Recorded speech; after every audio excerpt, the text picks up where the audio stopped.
Fala família vascaína, aqui é o Eduardo Maiolo, esse é o canal Vascaíno Norte e Sul, falando aqui da cidade de Paracambi, no Rio de Janeiro, trazendo mais um vídeo para o canal, mais um vídeo aí nessa quinta-feira, o vídeo aí para a gente falar um pouco do Vasco, um pouco aí do jogo, da partida horrorosa de ontem, né, ou mais um pouco, né, e falar de alguns assuntos também relacionados ao Vasco da Gama, mas antes de mais nada, peço a vocês o joinha, o like, para que se inscreva no canal e ative o sininho de notificações e também compartilhe esse vídeo com o máximo de pessoas possíveis que vocês puderem compartilhar para impulsionar o canal na plataforma do YouTube. Serei muito grato a vocês. Por favor, deixe o like, gente, principalmente o like, comenta, interaja aqui no vídeo para que o YouTube entenda que o vídeo tem relevância, que tem vídeo que tem quase 1000 visualizações ou mais de 1000 e tem outros que só tem 2, 3, então fica complicado, tá, pessoal? Eu sei que tem vídeo que tem mais relevância do que o outro, outros não tem tanta relevância assim, né? Mas dá essa moral para mim, para o canal ter continuidade, tá? Ajeitando aqui a minha cola, né? Famosa cola, enfim. Gente, vamos falar de Vasco, dessa partida de ontem, né, cara? Que, cara, porra, é uma coisa desesperadora, cara. É uma coisa. Olha só, tô gravando já com essa camisa aqui de novo, porque essa minha camisa aqui é de protesto, tá? É a camisa de dormir, tá? É o pijama, tá? De dormir. Sentimento não pode parar.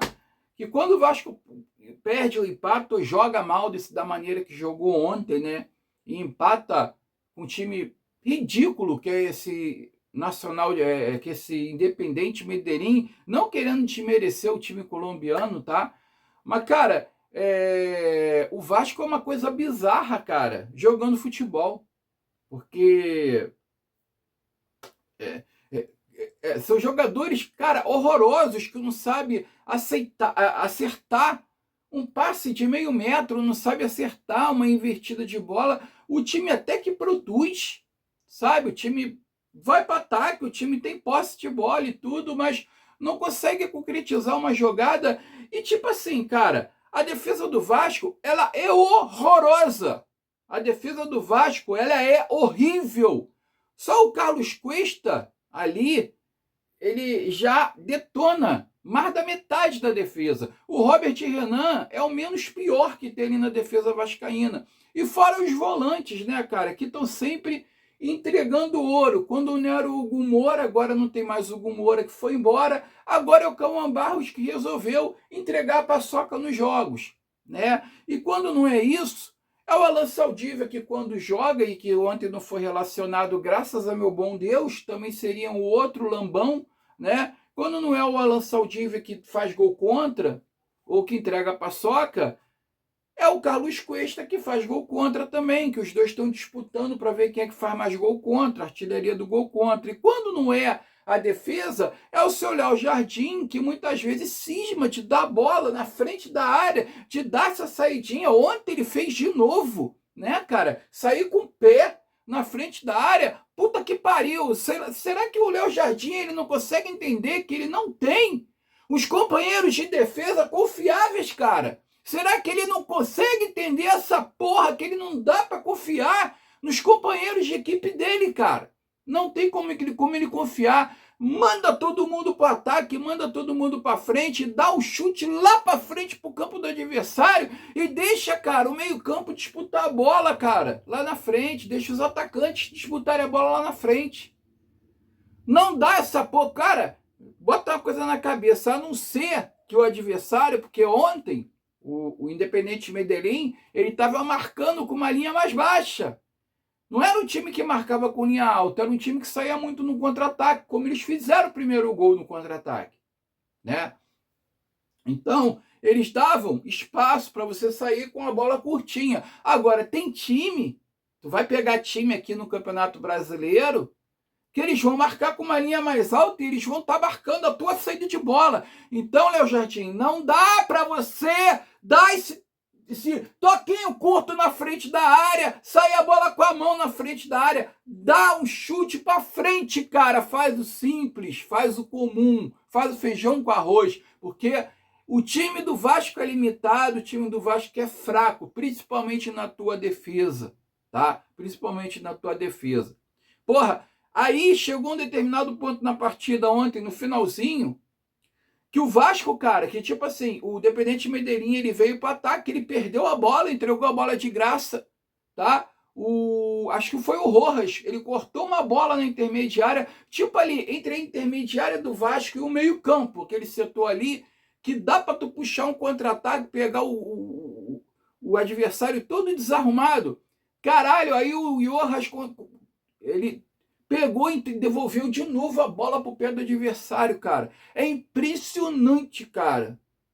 O Independente Medellín veio para ataque, errou o passe ali, e numa zona ali complicada pro adversário.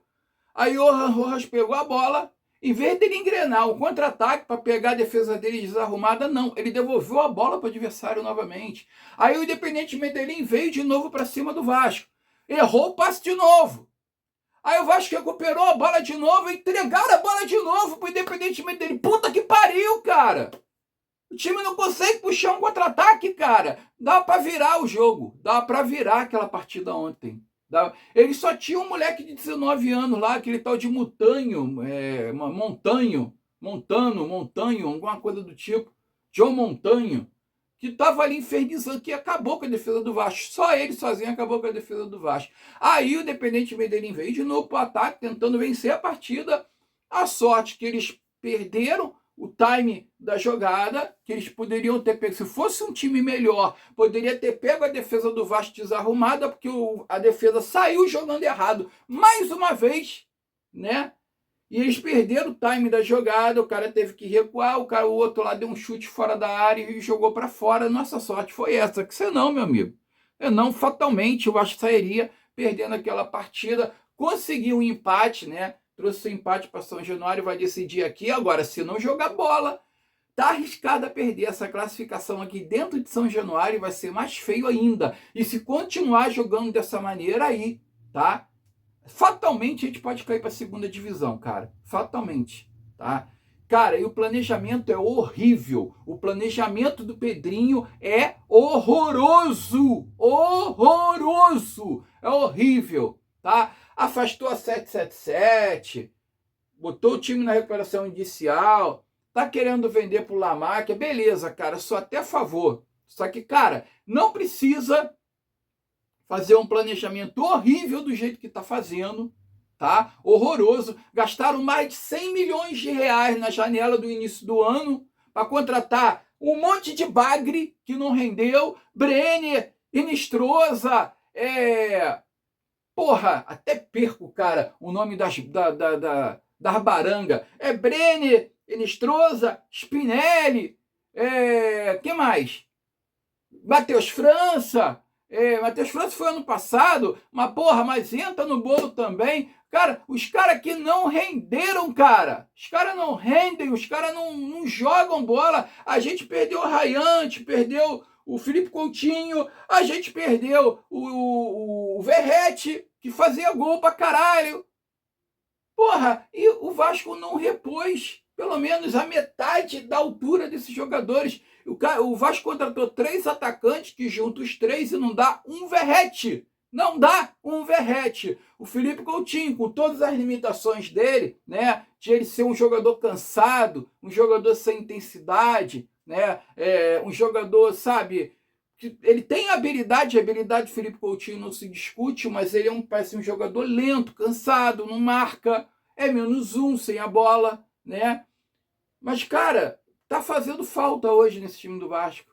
Hoje ele tá fazendo falta, tá? Eu tinha também as minhas implicâncias, as minhas críticas com o Fernando Diniz, porque ele tentava implementar um tipo de sistema, de esquema tático, de jogo, que não atendia com esse elenco empobrecido que o Vasco tem. O time do Vasco já era limitado ano passado com esses jogadores, tá? E o Diniz tentava implementar, né, um esquema ali que não atendia, que não dava certo. Por isso era a minha crítica. Ele tinha que fazer o básico e simples. Porra, agora então, mais do que nunca, cara. Mais do que nunca. Aí trocou os técnicos. Porra, só que agora o problema não é técnico, cara. O problema é elenco. É elenco. O Vasco tem que contratar. O Vasco tem que contratar, tá? Olha só, o Vasco não vence uma equipe estrangeira fora de casa em mata-mata de Libertadores ou Sul-Americana desde 2001, cara. A última vitória foi contra o Sport Concepción por 3-1 nas oitavas da Libertadores daquele ano, tá? Desde então, são 13 jogos com 9 derrotas e 4 empates. Porra, é deprimente, cara. É deprimente isso desde 2001. Então, o problema não é de agora, o problema é de lá de trás. Gestão do Eurico Miranda, gestão do Campelo, gestão... Todos esses que passaram ali, cara, pelo Vasco da Gama. Tá? Então, o Pedrinho, cara, tudo bem, quer vender o clube? Beleza, mas, cara, vende o clube decente, não dá um ar de terra arrasada igual fez a gestão passada, igual fez o seu Salgado, que jogou o Vasco 2 anos seguidos para a segunda divisão para ter que vender para 777. Não faz isso não, Pedrinho, senão você vai se rebaixar tanto quanto ele. Você vai se rebaixar tanto quanto ele, cara. Tá? Não faz isso, cara, tá? Porra, entrega o time nas mãos do Lamáquia de forma decente, o time pelo menos ali, no meio de tabela ali, sabe? Disputando alguma Copa, alguma porra, e não na zona de rebaixamento, caralho! Porra! É muito pedir isso! Pelo menos o time brigue no meio da tabela para fazer um planejamento decente no ano que vem quando vender essa porra. Caralho, cara. Planejamento horrível, cara. Horrível. Tá? E eu não passo a mão na cabeça de ninguém aqui, não. Planejamento é horroroso dessa diretoria. Horroroso. Admar Lopes, idem. Entra também no balaio. Sabe, competência, incompetência. Eu espero que essa segunda janela seja mais decente, cara. Eu espero que o scout desse clube aí veja jogadores ali que venham para jogar. Essa porra desse Diossa que já virou uma novela colombiana já. E caralho, que não ata nem desata. Se vier, é para jogar bola. Não é para ficar igual essas ínguas que estão aí no time não, cara. Não é, porque porra, tá foda, tá demais, cara. O Vascaíno não merece essa porra. Não merece essa porra. Sinceramente, cara. E detalhe, tá? O trabalho aí, isso aí é um todo, tá? Porque o Pedro Emanuel criticou a preparação física do time, diz que a preparação física do Vasco tá muito ruim. Tá muito ruim. E isso vai. Seu Felipe, que continua com cargo no clube, né, ganhando uma grana nessa porra, tá? Para não fazer nada e para colocar amigos dele dentro do Vasco, tá? Seu Felipe, tá? E o preparador físico aí, que agora é o... Como é que ele é? Como é que é? Sei lá. Eu vou chegar aqui num assunto que é o Daniel Félix, tá? O tal do Daniel Félix, que foi criticado aí, que é o responsável pela preparação física, é o chefe da preparação física do Vasco, tá? E o Pedro Emanuel tá criticando aí o trabalho aí do Félix, do Daniel Félix, que desde 2015, não para em lugar nenhum. Ele fica 6 meses no clube, 7 meses e vai embora. Tá? Mas isso graças ao seu Felipe. Graças ao seu Felipe, que contrata esse tipo de profissional. Tá? A matéria diz o seguinte: o trabalho de Daniel Félix, coordenador de performance, é o coordenador de performance. Ele era preparador físico no Vasco, ele virou coordenador de performance. Já está uns 3 anos já no clube, tá? Voltou a ficar em evidência após a reclamação pública do técnico Pedro Emanuel sobre a condição física da equipe, mesmo depois do período de descanso durante a paralisação. O time teve 1 mês e meio descansando, se preparando para voltar nesta merda que tá. Tá ali o Cuiabano com 200 quilos, cara. O Cuiabano tá um elefante, cara. Fez a jogada dos gols ontem. Mas tá um elefante, não aguenta correr. Não aguenta correr, tá? A preparação física do time, olha. Pontos curiosos, mudança na função da carreira. Desde o início da carreira, em 99, que ele começou no Urubu, essa porra, Daniel Félix sempre atuou como preparador físico. O Vasco foi o único clube em que ele foi promovido no cargo de coordenador de preparação física. Em 2023 deixou o clube que trabalhar Corinthians como preparador físico, mas permaneceu apenas 7 meses. Em 2024, retornou ao Vasco, desta vez como coordenador de performance, função que exerce atualmente. Tá? Ó, desde 2015, Daniel Félix não permaneceu empregado por mais de 8 meses em nenhum clube, com exceção do Vasco. Com exceção do Vasco, né? Em sua primeira passagem, ficou de 2021 até 2023, retornou em 2024 e segue até agora. A gente está em 2023, 2026, ele já está há 2 anos no clube. Ah lá, ele começou no Urubu em 99, aí depois ficou até 2005, depois de 2010 a 2015 no Urubu, é praga do Urubu, isso aí, ó. Aí depois lá da China, no tal do Tianjin Quanjian, em 2016 ele ficou 5 meses, tá? No Criciúma ele ficou 6 meses, no Botafogo ele ficou 6 meses, no Urubu ele voltou mais uma terceira passagem, no Urubu ele ficou 7 meses, no Atlético Mineiro 7 meses e no Curitiba ele ficou 2 meses. Falei Curitiba, o Felipe Seabra veio falar, né, ultimamente aí, dizendo, contou a história aí.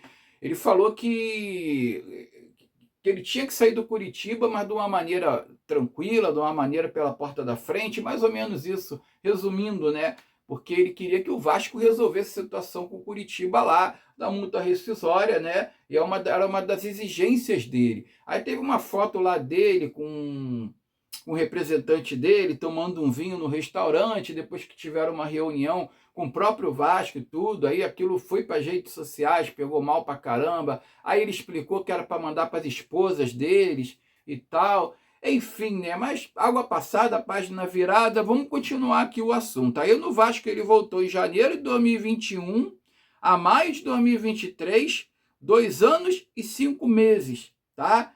E aí foi preparador físico no Corinthians em 2023 e agora voltou para o Vasco em 2024. Maravilha, tá? O grande profissional que não para em lugar nenhum é esse tipo de profissional que tem dentro do Vasco da Gama, cara.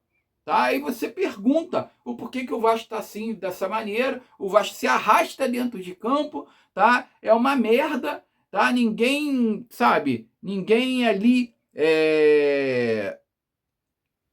tem disposição, e o Vasco vai jogar no Brasileiro agora contra o Mirassol, vai pegar o Mirassol, e detalhe, tá?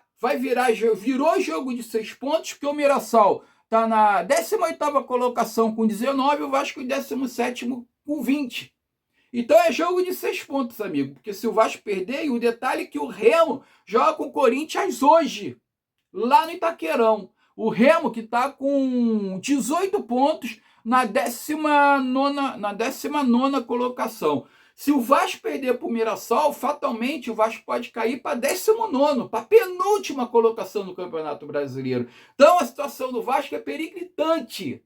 A situação do Vasco é periclitante. O Vasco tem que ganhar no sábado do Mirassol de qualquer maneira, cara. Que senão a história vai ficar estranha. Vai ficar difícil pra caralho, tá? Vai ficar muito complicado. Ou o Vasco ganha aqui em São Januário, ou o bagulho vai ficar estranho, vai ficar sinistro, tá? Então, eu acho que o Remo não ganha do Corinthians no Itaquerão. Eu acho, tá? Eu acho. Mas se perder pro Mirassol, a gente cai mais uma posição na tabela, se enterra, né? Na zona de rebaixamento. Falar em Campeonato Brasileiro, o Gabriel Peck, né? Foi constatado aí uma fratura na tíbia, cara, na entrada lá do jogador do oh, meu Deus, do jogador do Internacional, acho que foi o tal do não sei que lá, Gabriel, o nome dele, cara, é Gabriel também, Vitor Gabriel, né? O Vitor Gabriel, zagueiro do Internacional, que deu uma entrada. Vou botar o vídeo aí para vocês, né? Para vocês verem. Espero que não dê direitos autorais. E sangrou na hora a canela do Gabriel Peck. E o Gabriel Peck saiu amparado, carregado ali pela comissão técnicos, pelos preparadores, os médicos ali do Cruzeiro, e foi constatado lesão, cara, na tíbia, fratura na tíbia, deve ficar aí mais de um mês parado aí, Gabriel Peck, né, que estreou pelo Cruzeiro ontem, e já estreia já dessa maneira aí catastrófica, né, cara? Então, enfim, aí parece que o Cruzeiro está querendo recorrer à CBF para fazer o zagueiro do Internacional ficar o mesmo período que o Gabriel Peck ficar parado, ele também ficar ser punido, né? Pelo mesmo período. Vamos ver. Nunca aconteceu isso, né? Vamos ver o que vai acontecer. Especulações de mercado aqui, tá, gente? Parece que o Vasco está muito avançado com o tal do John e Eboá. Eu vou falar do Diossa de novo mais uma vez. Agora parece que o problema é a troca de documentação e o fuso horário da Espanha para cá para o Brasil. Agora a desculpa foi essa. Os setoristas lá espanhóis deram uma matéria dizendo que o problema aí é a porra da troca de documento e o fuso horário que agora que está atrapalhando. E parece que o técnico lá do Real Betis não quer liberar o jogador. Diz que ele começou bem a volta aí da Copa do Mundo, que ele está muito bem e que ele não queria que o jogador fosse embora. Então, continua a novela. Vamos ver se vai encerrar. Espero que, olha, cara, deve ser um jogadoraço. Puta que pariu. E o Vasco está aqui em negociação com o tal do John e Eboá, Oh, meu Deus, o equatoriano, caraca, o equatoriano que joga lá no time italiano, que agora eu esqueci o time italiano, Venezia, né?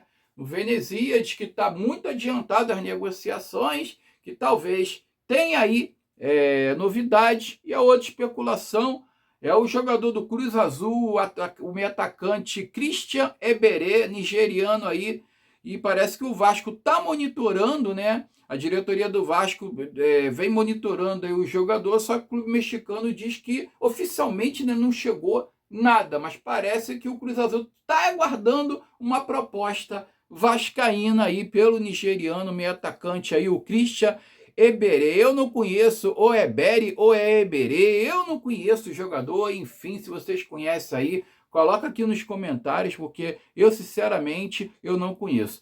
O Matias Galarza, né, pode ser um novo reforço do Bolonha. O River Plate parece que pode vender aí o Paraguai por 6 milhões de dólares e o Vasco teria direito aí somente ao mecanismo de solidariedade, já que 70% do jogador pertence aos argentinos e 30% ao Talleres da Argentina. Então o Vasco só vai ter aí direito à porcentagem aí do percentual solidário da FIFA, né, que é de direito, né?